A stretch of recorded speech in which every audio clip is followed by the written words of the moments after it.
Yeah, obviously not. No, I get you. Dan, what did you make of it, mate? What did you make of the weekend, the message it sent? You've obviously seen a lot of rivals fuming. Like Newcastle fans all run to their TikToks, run to their Twitter accounts, and they're like, Liverpool, we forgive you. We forgive you for taking Isak. Please beat Arsenal. It kind of really rattled a lot of people you winning this weekend. Look, I said it. I've been saying it in my videos all after that City games. Every Arsenal fan that I spoke to, everyone, I do the show. I'm positive Dan, he's negative Dan, and every one of them was saying we're going to be 8 points behind. What happens if we're 8 points behind? They all just want me to say I want Arteta out. So they're all like, "Will you want him out then? We'll be 8 points behind." I said, "Why is it always we'll be 8 points behind? Why is it always what about?" I said, "What if we win and Liverpool lose?" I said, "Because there's a big chance of that playing. They're playing Palace, a good Palace side at that." And I said, I fancy us to go and beat Newcastle. And we did it. And when we win the league in May, when we're lifting that Premier League trophy, I think every Arsenal fan will think, when did I start to believe? Because even me as a positive fan, after the draw at City and the not so offensive football, I won't call it negative, because when you got 80% of the ball against Man City, I can't see how that's negative, But I think this is what everyone's going to look back to. Remember that game, September, the sixth game in, and we got the 2-1 late win against Newcastle. And I think the players now will believe more than ever. I think there's defining moments in seasons. And I know it's very early, but to go to Newcastle and to be 1-0 down, the most difficult place to play when you're 1-0 down is Newcastle. Going into the game, they had the best defense. And I just think it's a pivotal moment. Ironically, they let a goal in the 97th minute and then we score in the 97th minute. I thought there were some unbelievable performances. I think Gabriel has to be lauded as the best defender in the world now. He is phenomenal. No defender has scored more goals than him since he made his debut in the Premier League. Not the best defender in the world. No, honestly, did you see his defending on the Walt mate goal? I don't see the. Yeah, well, look, listen. Let's not talk about that. He went down very easily. He went down very easily. But Gabriel was immense. I think Timber was 10 out of 10. Declan Rice, the athleticism on that boy is incredible. And what I did like was Arteta, he threw the kitchen sink at it. He threw everyone on. We had every single attacking player on. And you know what, Terry? You asked, did he watch Aaron's podcast? Well, listen, Arteta's not a silly man, When he first came into the club, the first thing he said he wanted to do was connect with the fans. If you go and watch his first interview, and that's what really got me on board at the start. He wanted the Emirates to be a fortress, and he's turned it into a fortress. But I can tell you what, when we went to City, when we were playing City, everyone had their shoulders down a bit when the lineup come out, and it was nowhere near as buoyant, because the Emirates can be quiet at times, but whenever it's a big game, it really gets loud. And it just didn't have that same feeling. And I think Arteta, he said it in his interview. They kept on asking him about handbrake. He said the handbrake will be off. And he wasn't lying. And I think sometimes you do have to listen to your own fans. He wants the fans on side. You can quickly, you lose the fans, you can be in trouble. And if Arsenal go in that game and we play cautiously, we end up losing 1-0. Could you imagine the noise now? We're 8 points behind. If let's say Liverpool had won, or even they've lost and then we haven't capitalized on our opportunity, could we capitalize? Could we put in a performance of champions? Yes. Will Arteta go attacking? Yes. Can we win the league? Yes. Will we win the league? Yes. This team now, if I could read out our next 6 games, right? Our next 6 games, you tell me how many points, because on my last show, I went through our next 7 games and I said we get 21 points. It was Newcastle, obviously. Then we play West Ham at home. Fulham away. So let's do this. So West Ham, how many points do we all think they're getting on that? 3? Yeah. 3. I think they win all the games. I've done it as well. I think they win all the games. Fulham away. Win. Yeah. Palace at home. Tough, but I think you'll win. Okay. Burnley away. You win. Sunderland away. Win. Spurs at home. Win. Now, should I read you Liverpool's? Yeah, so are we really saying Arsenal are getting 18 points? I think Arsenal are going to run now. I think Arsenal are going to run. Honestly. I just will say, just quickly. LB, I think you're setting them up for failure, mate. I think I think it's easy. We should be winning them games on paper, but I just want to remind, we haven't beaten West Ham at home in the last 2 seasons, and we haven't beaten Fulham away in the last 2 seasons. But you didn't. You're not. There are some still tricky games. Yeah, but you've not. Hang on a minute. Yeah, but you've not. You didn't beat Newcastle last 3 games you've been to. Yeah, of course, and I was just about to wrap that by saying, look, and that can't be defined. I'm just saying they're not all easy games. Negative. You know, Leeds weren't in the Premier League, right? Leeds weren't in the Premier League, so we won't include them. But the other 5 games, we've got 3 more points than we did last season, so we're already doing better on that aspect. But So Liverpool's games, you're going guys, to do look, Liverpool. We'll add, Chelsea away, they're right? So winning. we could be top, right? They're We winning. should be top. We play at 3, they play at 5, yeah, 5:30. They'll win Then that. they play United at home. Win. They're winning. Yeah, Brentford away. Tough that. Dodgy that. Yeah, I Dodgy. think they'll win that. that is dodgy. I'm going to go draw. Yeah. Villa at home. Win. Villa just come At into home, I form think now. they'll win that. Yeah, win. City away. Manchester City away. November the 8th. Draw. Man City win, mate. LB, you think you're winning? More- You think you're winning? More than you believe. More than you W+City, believe. More than you W+City. All right. Yeah. Can I just say this just quickly before I have to And then shoot? Forest Because at home. I'm getting texts from my missus saying I need to take the boy football training. Just quickly, if that's all right. I will agree to a certain extent with them next fixtures. It does present itself with another opportunity for Arsenal Football Club to actually properly, after 12 games, that'll be at the end of that run you was just saying, to stamp their authority on the season. Absolutely. And there are some tricky games for the Liverpool, what you just read out as well. And Absolutely. they play this Real is a good Madrid in opportunity. between Villa and City as well. Yeah. It's a good opportunity. I'm really intrigued to see how well Arsenal are going to do. I hope they get. Of course, I hope they get 18 points out of 18. I reckon if you're gonna win the Premier League, you don't need to. But I reckon if Arsenal were to stamp their authority on it, I mean, what a little possible run to be able to go on and go, yeah, take that positivity from the weekend, winning in the last minute against the place where you usually do a bit bad up, and go and make that almost like a platform, a springboard, whatever you want to call Aaron, it. I've got a mate, right? West Ham and go on, What's the sixth game? Because we're on 10 points so far. Oh, hello. Hello. Here he is. Come on, boy. What's going on, bro? What's going on? Oh, it's like a mushroom on Mario. It's got bigger. Yeah, what's that 6th game then, Dan? Forest at Win. They'll win that. So, are we really? I reckon they're going to run now. I think Arsenal are going to go on a run, man. They've got Saka back. Yeah, obviously that's good for them. Saliba's back, so all the injuries are looking good. I think they're going to run, man. I think they'll.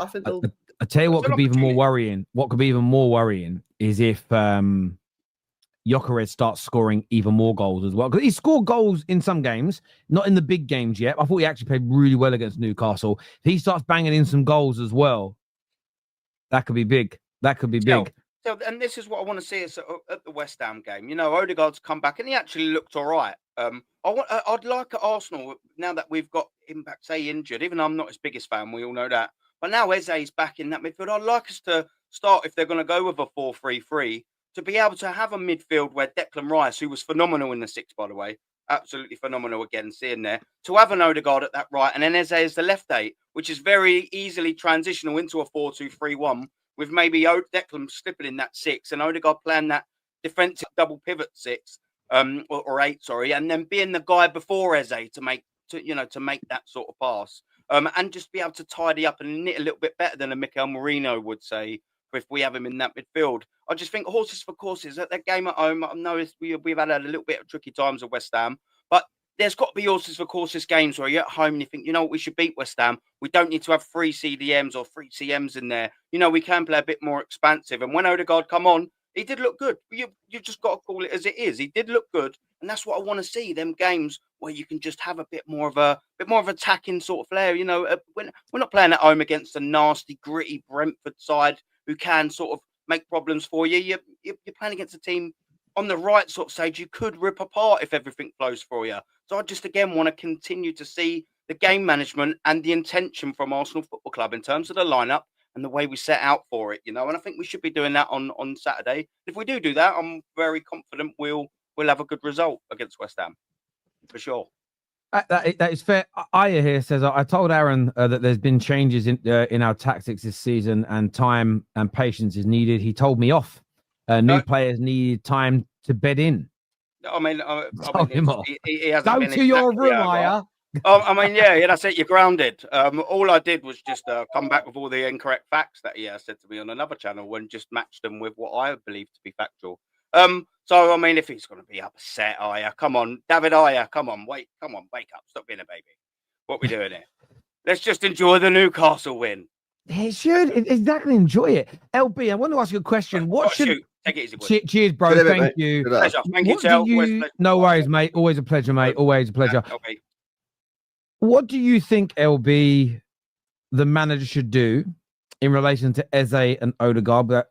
Should Eze stay in the midfield centrally with Trossard out on the left, or should Eze be moved to the left and Odegaard re-established in the first team? So I was quite impressed with Eze when he was on the pitch against Newcastle. I thought he offered Arsenal way more creativity, way more threat, way more directness. What I actually think should happen is Arsenal at home against 80% of the teams should just play Zubimendi or Rice and play both Eze and Odegaard. I don't think Arsenal Football Club, with the defence that they've got and the goalkeeper that they've got, need to be playing Rice and Zubimendi, right, at home in the majority of the games. Obviously, the big games, City, Liverpool, maybe you want to tighten it up in midfield, cool, whatever, Away from home again, maybe you want to play them both. But I think they should give Eze a go in the 10, man. I just think he looked way better. Now, that doesn't mean Odegaard's finished. Like I've just said, I personally would be playing them together. As two sort of eights, two eights, tens, whatever you want to call them. Play them both and just play Rice or Zubimendi. I'd be benching Rice or Zubimendi in the majority of the games. As James says there, that's what I probably do. But so I don't know. But what I don't think should happen is, and this isn't reactionary. I said this at the start of the season. Yeah, people in the chat who heard me say it know I said it. I don't think Zubimendi, Rice, and Odegaard is a very balanced midfield. I don't think there's enough creativity in that midfield, which is why, if it was me, if you are going to pick one, I'd be playing Eze over Odegaard. I would. I think he's better. I think he's better at creating. Now, if you wanted to dictate the game and run the game from deep or whatever, play Odegaard, but you don't want him to do that. You got Rice and Zubimendi playing. So if it was me, I'd personally be playing Eze over Odegaard if I had to choose between one of them. And I'd be sticking probably Martinelli maybe on the left. I think he's more the best goal threat, but he's a bit inconsistent. That's why I said at the start of the season, I think they still needed another winger. But, the good news for Arsenal is they've got options now in that position, because previously it was Odegaard or bust. He's never going to play Wanyeri there.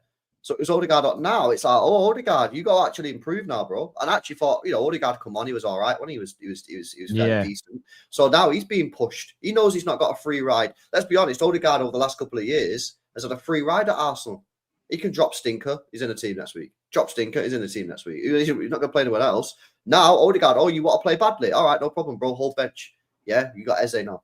So it's only good news for Arsenal. But I just don't think in the majority of the the majority of the games, I don't think Arsenal need to be playing Rice and Zubimendi. Listen, I agree with you. What I will say to Arsenal fans is, don't panic if Eze is not starting in that position in the Champions League game at home against Olympiacos. It may be viewed as, we'll save him for West Ham rotations, because I think what you'll probably find is there'll be some gooners who didn't get their fix of moaning, at the weekend, and they'll see Eze on the bench maybe and go, "Oh my God, I can't believe he's dropped him." There's going to be rotation. I would be more focused on what your next league game is. Olympiacos, with respect, even with Eze and Rice being on the bench for that game, I think you should be able to beat them. And that's actually how you're going to win the league. Because if you look in the last 20 years of football, when Man United, when Chelsea, when City, many, many times Liverpool won the league, go look at their midweek Champions League games at home against Olympiacos and worse. They rarely start their very best team. There is 2 or 3 players rotated. So I wouldn't be over. The only thing I would say to yourself here, James, in the super chat, is that may not happen in that game because of what you've got coming up against West Ham. And I know West Ham have just brought in Nuno, but I think having Eze and Odegaard on the pitch for that game could be more important. I think some of your sort of fringe-esque players should get some minutes here with these boys on the bench, is what I would personally do. But how about yourself, Dan? I mean, I know you like and rate both of them, but would you keep Eze in the team for the foreseeable as the main 8 or both? Hang on. There you go. Yeah, I would definitely go with both. I said it when Rice dropped into the 6 and you had Eze and Odegaard there. We looked really, really good. Of course, we were going for it. We thrown the whole kitchen sink at them. But look, like LB said, West Ham at home, not Olympiacos, because I think, like you said, we're going to make changes in that game. I hope we are anyway. But against West Ham, yeah, I'm not sure he will do it. I think Eze might go back out to the left again.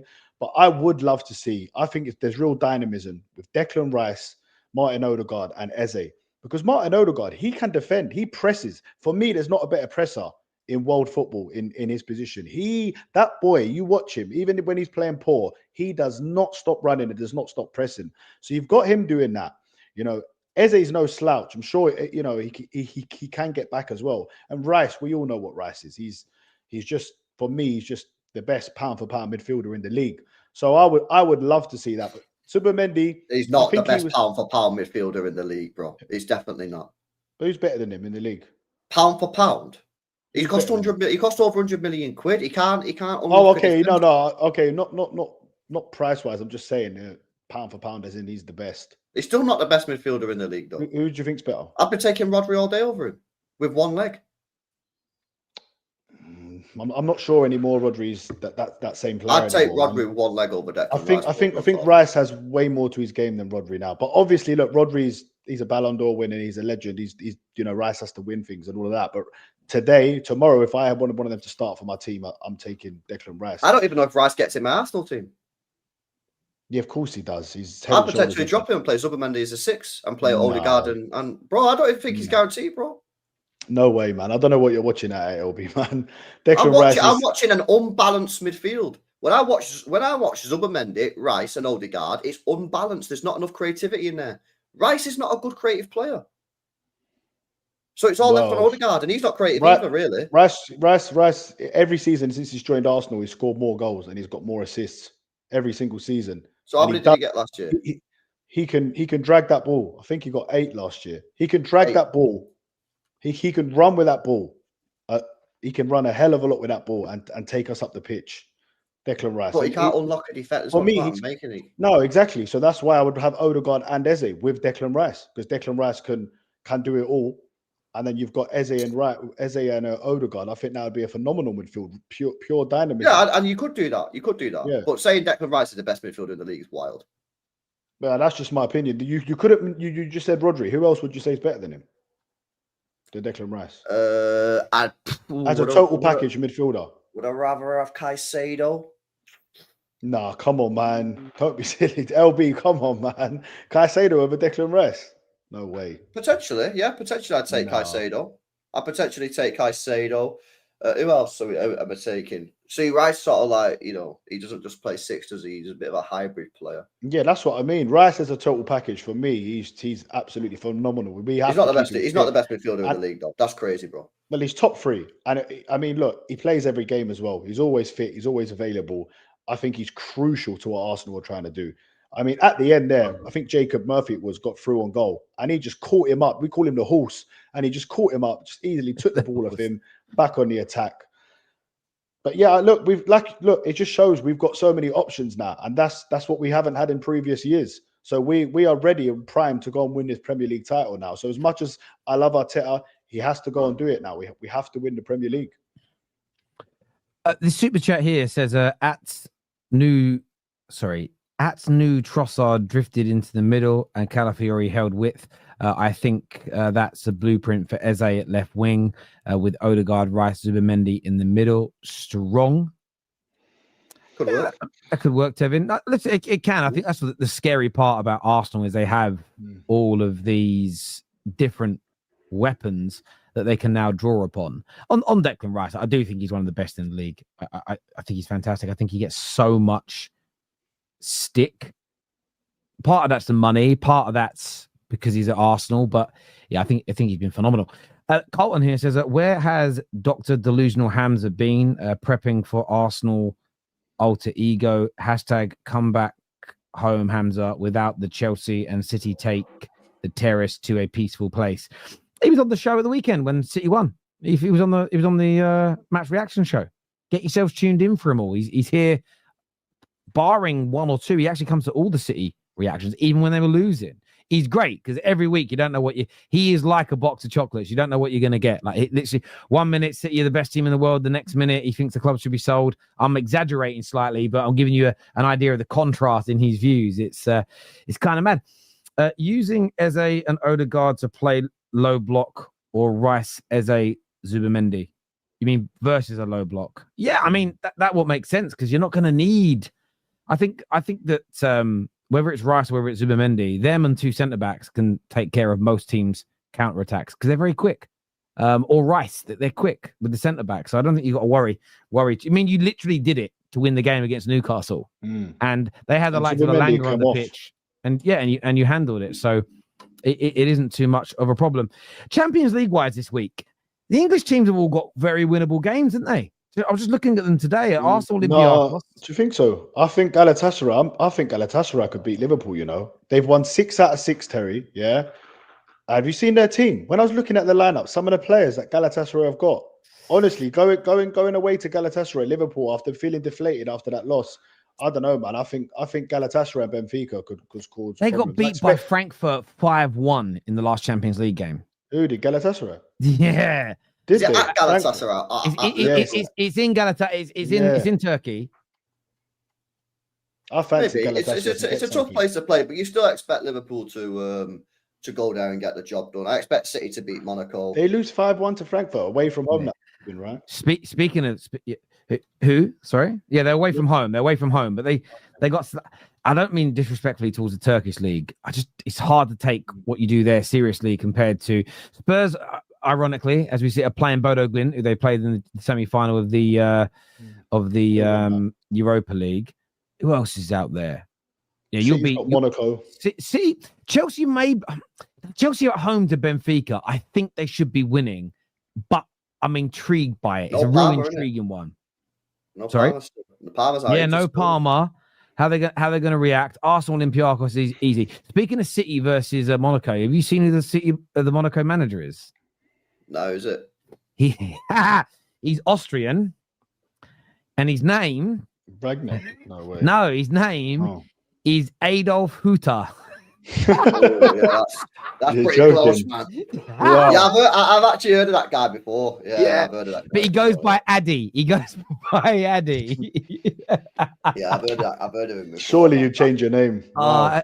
It's mad as well because where he's from, I think in large Austria, maybe not the same as Germany. I mean, Goldbridge googled it earlier. It's illegal in some parts of Europe to even be to call someone Adolf. Like I didn't even think about that, but yeah, mate, that's so unfortunate. 1970 he was born as well, so his parents had 25 years to know. Like his parents are maybe born just after the war, but my word, it's one of those names you just there's certain names in this world you just avoid, wouldn't you? Do you know what I mean? It's I certainly would, but there we go. But no, I think all the English teams are going to win this week. I think they'll all win. If you're going to pick one that isn't going to win, if you're going to pick the English side coupon buster, who are you boys going with losing? I say Chelsea. Is that all right? Can I go Chelsea?